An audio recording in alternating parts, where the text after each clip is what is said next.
Hey, how y'all doing? So this video is going to be about AEW newest signings as of June 17th, 2020. We're going to spend the first couple of minutes talking about Abaddon and Ricky Starks. Then we're going to talk about the rest of the people, and we're going to catch up and see what's going on with all of their other signings. So first, Abaddon. So Abaddon is sort of this undead super warrior, I guess. I like Abaddon. I like how to look. I like the look, the receding hairline, the bloody mouth, the different color eyes. I'm not sure if I saw Abaddon in Impact or not, but there was so many undead super warriors running around in Impact. There was Rosemary and Sue Young and Allie and Havoc, and there's just so many that I really. But I'm almost certain that I saw Abaddon in Impact, but I didn't see Abaddon in AEW. So I'm actually glad they signed her. I've been wanting WWE to sign somebody that was kind of like Rosemary or turn somebody into a Rosemary. Rosemary is never leaving Impact, so she has this, undead loyalty to Impact. So she's not going anywhere. And Sue Young, I think she was married to Rich Swann, and she was the reason Rich Swann got fired. So when she was a free agent recently, I guess they didn't even look in her direction. So, but she might have been a nice little pickup for AEW as well. But anyway, but Abaddon is a character that needs a certain presentation, and I'm not entirely sure if she's going to be able to get the time to be presented in a certain way. And I'm already kind of miffed because, again, I've never seen Abaddon in AEW before. And the first time I see her, the presentation is nice, and the entrance and the music and all that type of stuff. And then I see her record is 0-1. I'm like, she's lost already? Who the fuck did she lose to? Where did she lose? And I was thinking to myself, like, you know what? These record things is a bad idea. We need to get rid of the records. Okay, the records need to go. Now, I guess she's officially signed now. So what you could have done is said any match before you sign an official contract does not count towards any sort of win-loss record. That you just kind of like a ringer. You don't, you can hang a loss on somebody, but you can't have a loss hung on you. You also don't get any credit for your wins. So, you get to wrestle and get paid, but you're not in the league, so you don't get credit for. But, starting a character like Abaddon in the hole 0-1 is I don't get that. I don't understand that one, dog. That's bad booking 101. And then they doubled down because then they killed Stroke Daddy Ricky Starks. They had him lose his first match. Now Ricky Starks actually came in. He highly touted. This is the guy who sat under the learning tree under the Undertaker. So he seemed to be destined to go to NXT. There had to be then of course when he left NWA, he was the NWA TV champion. They told this stuff on Dynamite. There had to be a reason why he, the videos that he was doing between the time he left NWA and the time he debuted in AEW, well, he did a video. I don't know how many videos he did, but the video was like, "What took you so long to get signed?" And then he had like this memory when he was memorizing and, of what was taking so long and all this type of stuff. And he seemed to be under duress and under stress. And I was like, okay, is he going to tell us what took him so long? Or are we going to drop that storyline for surprise purposes? And they dropped it. Maybe they'll go back to it, but we don't need a surprise all the time. Sometimes you need to tell us that people are coming in so we can be excited for their debut and not just for the, hey, surprise, here's a new talent that we're going to beat immediately. And that doesn't do him any favors. You know what I'm saying? And plus, there had to be a reason why he didn't go to NXT, despite the fact that all of this footage floating around with him and Undertaker and all that type of stuff. It had to be, even if you got a kayfabe a reason, there had to be a kayfabe reason. There was a story there for you to tell, but they chose to go with the surprise factor, which, okay, whatever. Now, Ricky Starks, I actually liked. I liked him in NWA. He talks like Max Julian from the Mac, so he's very effeminate. He talks like an old pimp, but he's kind of skinny, but he's a guy who has charisma. Now I've seen some people make a terrible mistake, and they said like, okay, well, he reminds me a lot of The Rock. That's not good. Don't do that. That's gonna ruin everything. Because people gonna look at this guy like, this is The Rock. This dude is like he's made out of toothpicks. He made out of popsicle sticks. There's no way he could be The Rock. But and people, they just, I don't know, man. But Ricky Starks can talk. He's a very charismatic individual. The Stroke Daddy. I like Stroke Daddy. Now, maybe that's too R-rated for AEW. It's too sexual, and they kind of just changed it to Absolute Ricky Starks. But there's a video out there, the video that he was doing between when he left the NWA and joined AEW. That was an interesting video, and I would like for them to show that on Dynamite, and then show some follow-up videos, and then maybe he shows up and says why he wasn't signed anywhere else, or he didn't get signed any major wrestling promotions. You could have vaguely said, you could have kayfabed the reason. Who cares? But Ricky Starks is the kind of character that you don't just bring him out of the woodwork. You could build him up because he has some, maybe he's not, the biggest name in the world, but he has some name value and he can talk. That's the most important thing. He can fucking talk. He's charismatic. If people watched him, talk, they might become more engaged than if they see him wrestle. Because that's his strength. His strength is in talking. So, and then promoting himself and that type of character. That's the key to this. That's the key to the Ricky Starks presentation. And now I'm wondering, because they do have some good promo guys now. MJF and Cody and Jericho. You have some good promos. So now you have to ask the question of where is he going to fit as far as the good promos go. Because, Cody's going to get his 10 minutes, 10, 15. He's going to get his 10-minute promo and his 10-minute match. And Jericho's going to get his 10-minute promo and his 10-minute match. And, Moxley might not get a 10-minute promo. It might be like 2 or 3 minutes. But, Jericho and Cody, they're going to eat up a lot of time. And Kenny Omega, he needs his 15-minute match. He might not talk that long, but he needs time to do his matches. Okay, he's going to start just about every fucking AEW Dynamite. I can't remember an AEW Dynamite that didn't start with a Kenny Omega match. So this is a weak spot for both Abaddon and Ricky Starks. You need a place and time to build them up, to make them feel special, to make them look interesting. Abaddon is unique. You need time to showcase her uniqueness. Ricky Starks is another guy who can talk. He's another, like a MJF, a young, smooth talker. But you need time. You need time to actually, maybe you need to do some pre-tapes so he won't have to do live promos, whatever the case may be. But there is a lot there. So let's go into their other signings. We're going to start with the women first. I think Chris Statlander was signed in 2020. Chris Statlander fell off a cliff. She was highly touted when she first came in. They was like, oh, she's so good. And she was decent at first. And then out of nowhere, she just got really bad. She started sucking. And now she's injured a couple of people. Now she's injured herself. She's out. She was an alien. I don't. Okay. Look, I'm all right with aliens, but you have to tell me why she's an alien. Let her tell the story of being an alien. She hasn't been able to do that.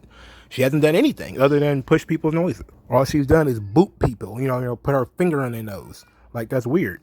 Like Lucha Underground, when they had this absurd shit, like they had monsters and dungeons, they would tell you the story of the monster in the dungeon. What was that? Matanza Cueto. They would tell you why he's a monster in the dungeon, why he eats people. They had, undercover police officers. They'll tell you why. That's why. That's what you do in wrestling. When you watch old WWF vignettes, they would show Ricky the Dragon Steamboat fighting ninjas. They would show the $1 Million Man throwing around his money. We need that kind of thing in AEW where we could, like they did it with Lance Archer, who I'll get to in a minute.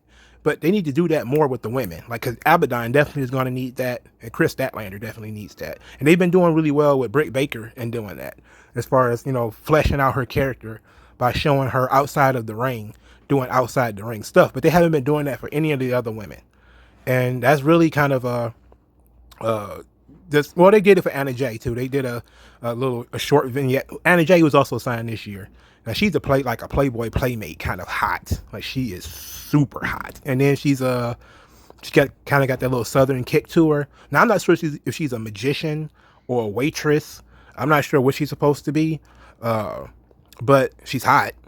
I know she wrestled one match that she lost, and then she wrestled against Abaddon. She didn't really get to do anything because she got pretty much squashed.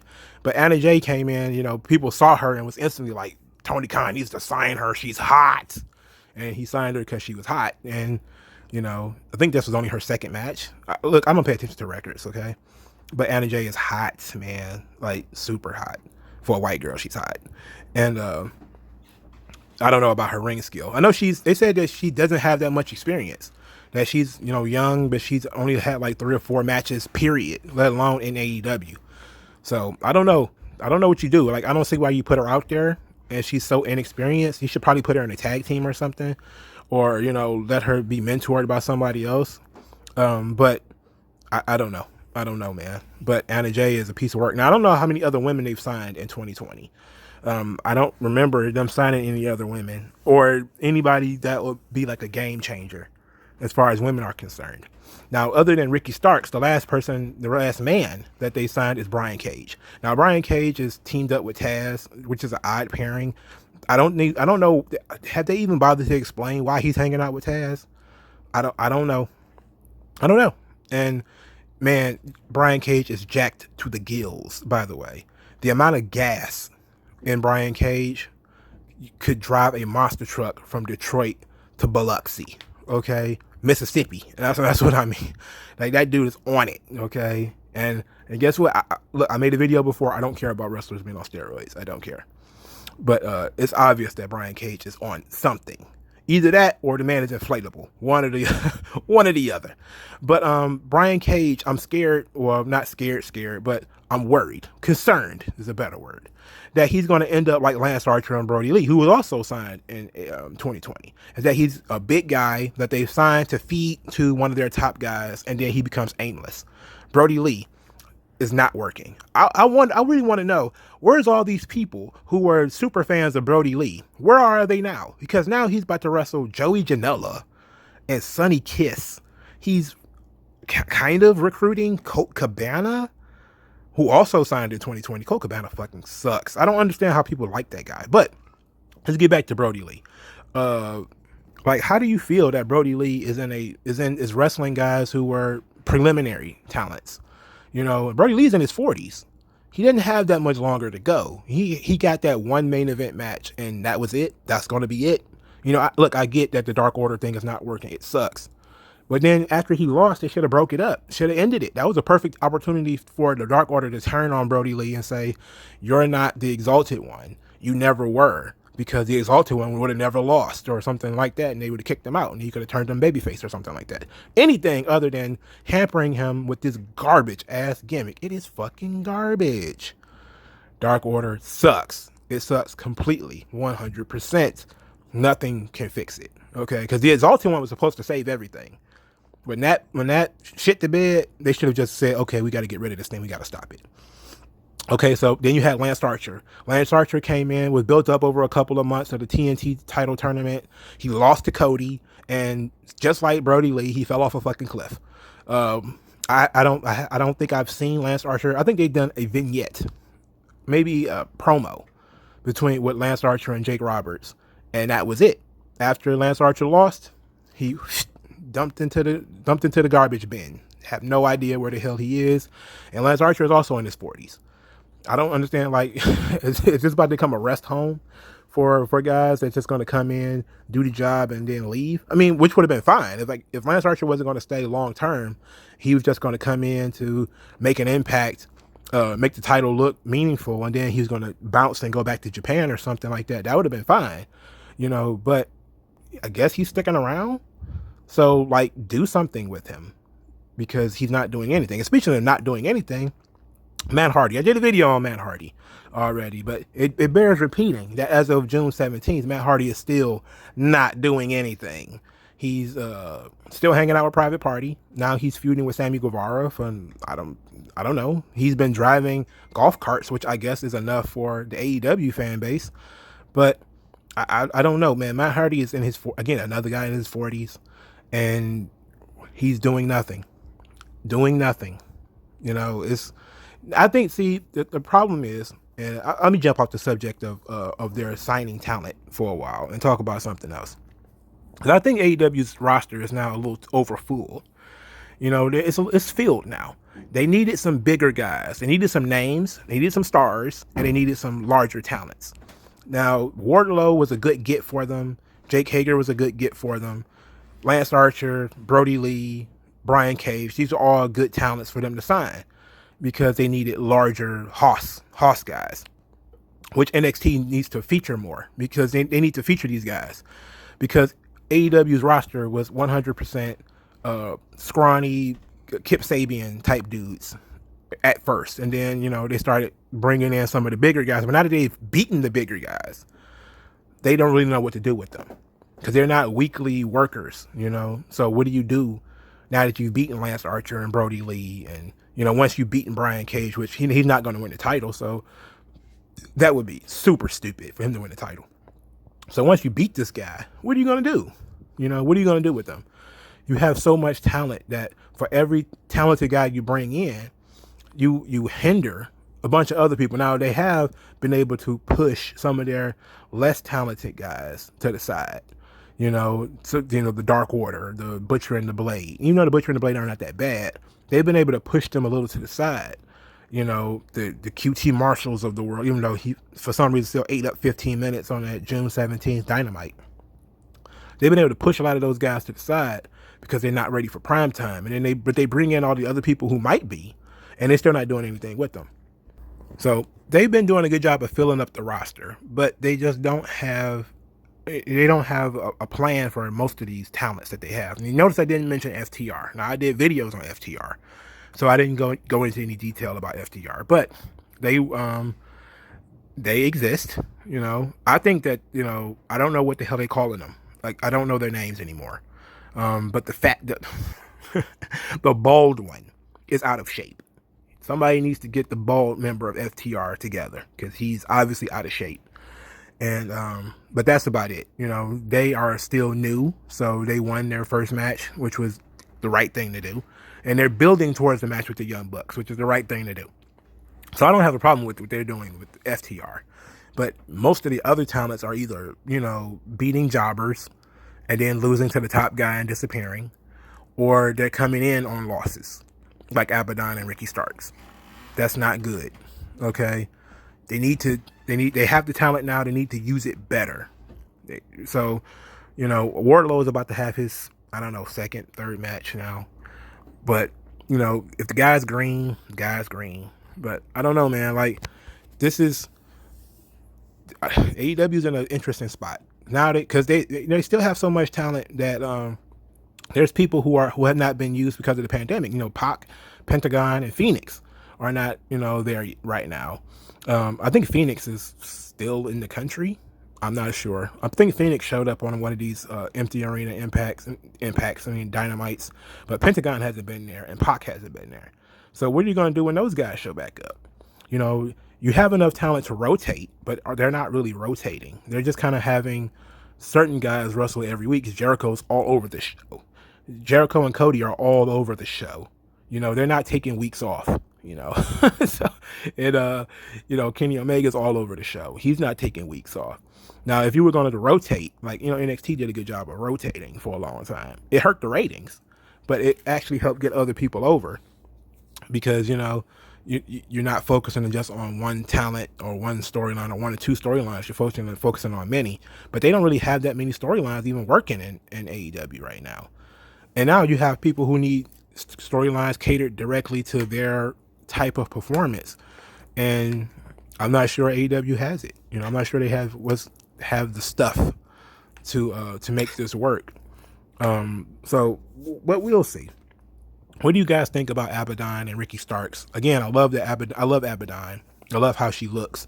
I've been wanting WWE to sign somebody that like that for a long time. I'm glad AEW did it first. Because she's a very unique talent. I don't know how you present that kind of talent without adding magic to the story. Sports-based presentation, so we're going to add magic. But I love Ricky Starks. I think he has he's a bundle of charisma. He's a little effeminate, but I think that usually works in wrestling. You have your little effeminate sort of queerish men, even though he's heterosexual.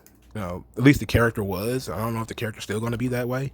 But again, it was based off of movie The Mac. At least his speech pattern is. Hopefully he gets a real opportunity to grow. He's still pretty young too. But everybody else is pretty much in disarray. Both the men's, women, and the women's division. But that's my opinion. What do you guys think? Let me know in the comment section. I'll talk to you guys later.